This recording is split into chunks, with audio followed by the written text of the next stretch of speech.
secara umum ya teman-teman bermaiyah itu ciri-cirinya yang saya amati, satu adalah banyak menghafal quote-quote ya yang disampaikan Simbah, yang disampaikan Mas Abran dan sebagainya. Tapi juga tidak berhenti di situ menghafalkan quote dan kutipan, tetapi juga yang kedua adalah memproduksi pengetahuan yang baru. Nah, kita di sini salah satunya adalah dalam rangka memproduksi pengetahuan-pengetahuan baru, yaitu menerapkan apa yang kita pahami dari kita ikut bermaiyah dengan pengalaman-pengalaman hidup yang nyata satu sama lain. Nah, ini Pak Titut adalah di sini kan yang paling tua ya di sini ya. Jadi pengalamannya paling banyak sehingga kita bisa merefleksikan apa yang disampaikan Pak Titut tadi menjadi pengetahuan-pengetahuan yang baru. Mungkin dari cerita tadi pemahaman si A si B akan beda gitu kan, akan berubah cara pandang yang beda. Tapi itulah kekayaan kita berada di lingkaran maiyah gitu ya Mas Budi. Pak Titut cerita ketika kecil itu sodakohnya adalah dengan dilatih langsung praktek gitu kan. Nah ini teman-teman kan di sini banyak yang milenial Pak, SMA banyak di sini gitu ya. Kita jadi tahu bahwa ada cara belajar yang beda. Kalau angkatan saya, ketika saya seumuran teman-teman waktu itu yang muda-muda ini, tahu ilmu sedekah dan sebagainya itu dari motivator sedekah gitu ya Mas.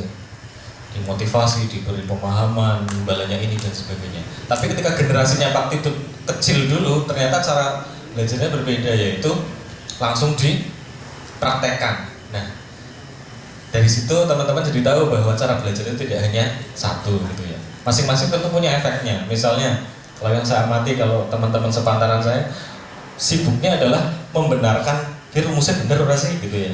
Ini teorinya benar nggak sih diajarkan gitu. Tapi kalau yang langsung praktek, maka efeknya adalah dia akan terbiasa dengan sendirinya gitu.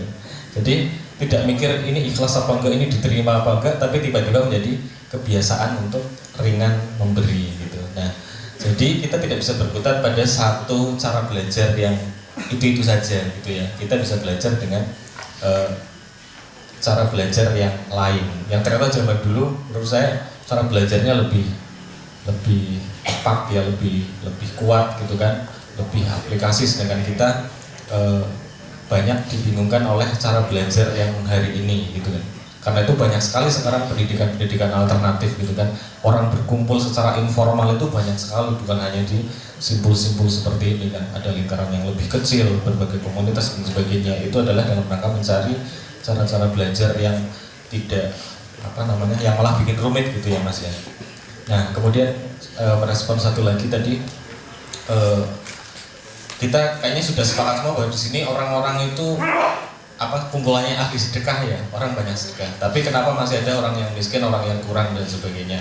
Kalau menurut saya dari yang saya baca dari diskusi dari awal tadi, mungkin sebabnya ada beberapa. Satu, ternyata sebagian besar atau banyak dari kita itu masih berkutat di urusan ini ikhlas apa tidak gitu kan, dibanding berpikir selangkah lebih maju, ini dampaknya optimal apa enggak gitu kan. Kita ternyata masih marah urusan orang ikhlas, orang diterima dan sebagainya. Kayaknya itu masih mainstream itu. Kemudian yang kedua tadi yang disampaikan Pak Titut, kita tidak usah menuntut pemerintah dan sebagainya gitu kan. Saya sepakat dengan itu. Pemerintah itu sudah repot sekali ya, bahkan itu menyampaikan masalah negara sangat rumit sekali. Mas Agus juga tadi menguatkan ya, ini lebih kompleks dari zamannya Soekarno, Semaun, Darsono, Agus Salim gitu kan. Jadi aslinya itu pemerintah sudah sangat repot sekali, karena memang mungkin untuk mengurus bangsa yang sebesar ini tuh mereka belum makomnya gitu ya, harus upgrade lagi gitu. Makanya banyak sekali misalnya bantuan tidak tepat sasaran, yang data penerima bantuan dan sebagainya tidak diupdate dan sebagainya. Nah, itu harus kita sadari bahwa itu bukan wilayah kita sebagai individu. Seperti yang sampaikan Pak Titut tadi adalah kita harus menyadari jangkauan kita seberapa. Nah, saya rasa sebabnya kenapa banyak distribusi sedekah tidak tersampaikan adalah karena diantaranya dua itu. Satu, orang berkutat di urusan ikhlas dan tidak ikhlas. Yang kedua, urusan kita itu sering tidak mengukur jangkauan kita sendiri. Aslinya kita sebenarnya mampu membantu sekian, tapi kita sibuk urusan yang lebih besar yang kita tidak jangkau, sehingga akhirnya menjadi potensi memberi kita malah tidak optimal gitu. Nah, lepas dari semua itu, tema tentang sedekah hari ini adalah tidak untuk menghakimi proses sedekahnya orang lain ya teman-teman ya, tapi itu adalah meneliti cara kita berkontribusi, cara kita memberi dari diri kita sendiri gitu kan. Yang kita teliti itu diri sendiri, bukan meneliti orang lain. Karena kalau kita ngecek orang lain itu ternyata lebih banyak yang kontribusinya lebih besar dari kita nanti malah jadi rendah diri gitu. Tadi Mas yang respon terakhir itu menurut saya bagus. Tadi kalau nggak salah ada secuplik mengkritisi tentang yang sedekah berbagi nasi gitu kalau nggak salah ya. Nah itu juga bagus ya. Jarang sekali kita berdiskusi tentang sebuah apa sih gerakan sosial yang efektif gitu kan. Ternyata banyak yang terjadi adalah karena sudah jadi tren, orang jadi latah gitu kan. Kalau ada ruang diskusi saling mengkritik misalnya, yang bagus bukan nasi, yang bagus beras, atau yang bagus bukan nasi bukan beras tapi semen dan sebagainya, nanti dikiranya kita sedang tidak setuju gitu ya. Kalau sekarang seperti itu adalah hal yang harus diperbaiki. Adanya forum seperti Jubiran malam hari ini adalah salah satunya untuk bertukar pendapat tentang cara-cara yang berbeda seperti itu. Jadi kita tidak melulu mengikuti tren yang ada. Mentang-mentang yang ramai sekarang misalnya sedekah apa sekarang yang terakhir paling ramai ya Mas ya.